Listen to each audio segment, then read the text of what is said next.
ઓખા મંડળના વાઘેર લોકો વિશે થોડીક વાત કરવી છે.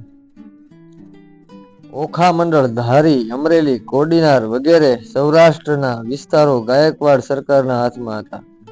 જૂના વખતમાં વાઘેર લોકો કાબાના નામે ઓળખાતા. શ્રી કૃષ્ણ રણછોડને કંસ પક્ષના માણસોથી જીવ બચાવવા ભાગીને નીકળેલા ત્યારે ઠેઠ ઓખા સુધી કંસના માણસોથી ગભરાઈને કોઈ આશરો નહીં આપેલો, પણ આ વાઘેર લોકોએ આશરો આપ્યો અને બેટમાં તેમને રહેવાની સગવડ કરી આપેલી. દ્વારકાની યાત્રાએ ગુજરાત બહારના લોકો જે આવતા તેઓને કાબા લોકો લૂંટી લેતા. એટલે આ લોકોએ એક ગીત બનાવેલું. આમ તો ગુજરાતના હોય કે બહારના હોય, એ લોકોને આ કાબા લોકો લૂંટી લેતા. જો વાઘેર લોકોનું ગાડું ભાડે કર્યું હોય તે યાત્રાળુઓને ન લૂંટતા, પણ વાઘેર લોકોનું ભાડું મોંઘું હોય પણ યાત્રાળુઓને લૂંટવાનો ભય નહીં. ગીત એવી રીતે ગવાતું: દ્વારકા में राज करे रणछोड़, पण काबा कठिन कठोर, कपड़े लते लूंट लेते हैं, तुम्बा डारक फोड़, દ્વારકા में राज करे रणछोड़. મહાભારતના યુદ્ધમાં હાહાકાર મચાવનાર ગાંડીવ ધારી અર્જુનનું પાણી આ વાઘેર લોકોએ ઉતારી નાખેલું. જ્યારે એ ગોપીઓને વૃદ્ધમાં મૂકવા જતો હતો ત્યારે ગોપીઓના કપડા આ કાબા લોકોએ લઈ લીધેલા, કેમ કે કપડા સિવાય ગોપીઓ પાસે બીજું કંઈ હતું નહીં.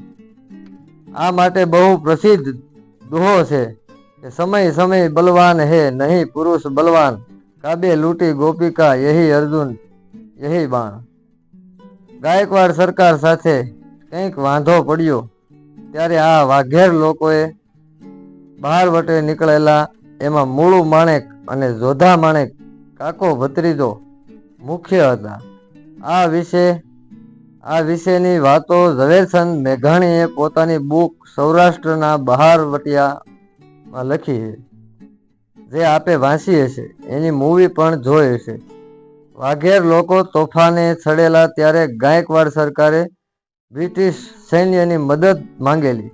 એ જમાનામાં આપણી પ્રજાને ગોરા લોકોના પ્રભાવથી અંજાયેલી હતી. એનાથી ગભરાયેલા રહેતા એવા સમયમાં વાઘેર લોકોએ ગોરા લોકોને તુચ્છ ગણેલા. એ પોતાની ભાષામાં એવું બોલતા કે સિથરેજા પગે વાળા અને વાંદરે જેડા મુંહ વાળા, અસા કે વાઘેર જે કૂરો કરી શકના મોજા પહેર્યા હોય એટલે સિથરાના પગવાળા કહેતા.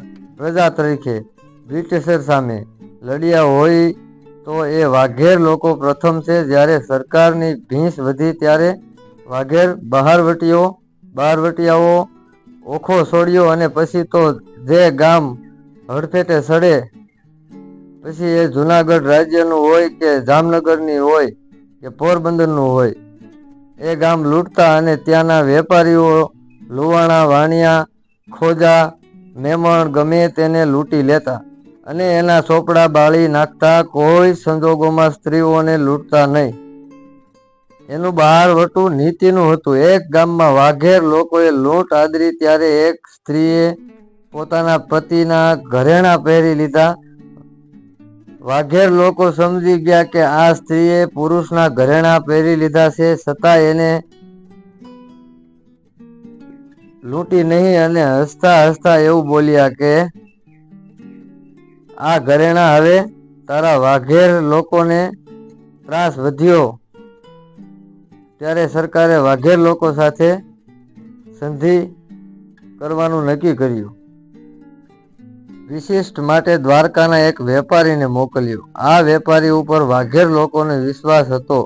વેપારીઓએ મૂળુ માણેક સાથે વાત કરી કે બ્રિટિશ સરકારના તમારું ધાર્યું કરી આપશે અને તમને આ ગુન્હા બાબત માફી આપશે. ત્યારે મૂળુ માણેકે જવાબ આપ્યો. એ પ્રસંગને બિરદાવતો દુહો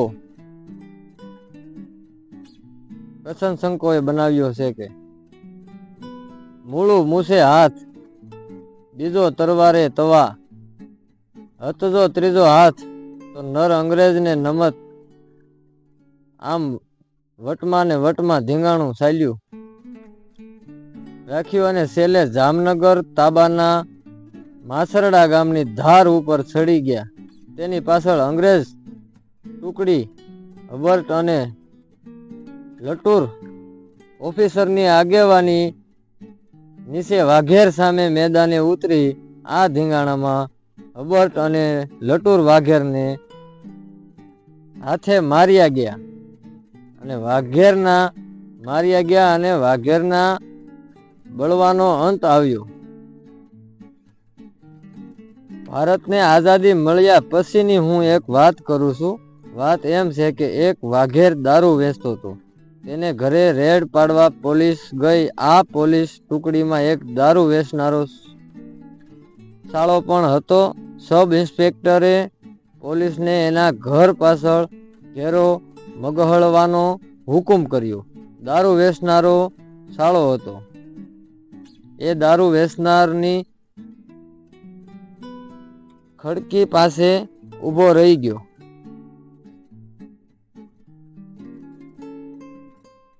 અને બંદૂક સબ ઇન્ચ સામે તાકીને પડકારો કર્યો કે જો કોઈ આ દારૂના વેપારીને પકડવાની કોશિશ કરશે તો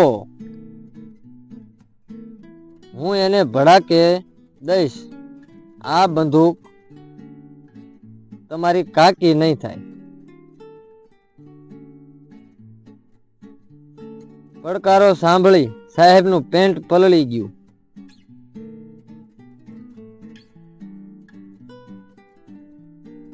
નારી નત રંડાય નર કોઈ દી રંડાય નહીં પણ ઓખો રંડાણો આજ માણેક મરતે મૂળવો. જય કાઠિયાવાડ, જય માતાજી.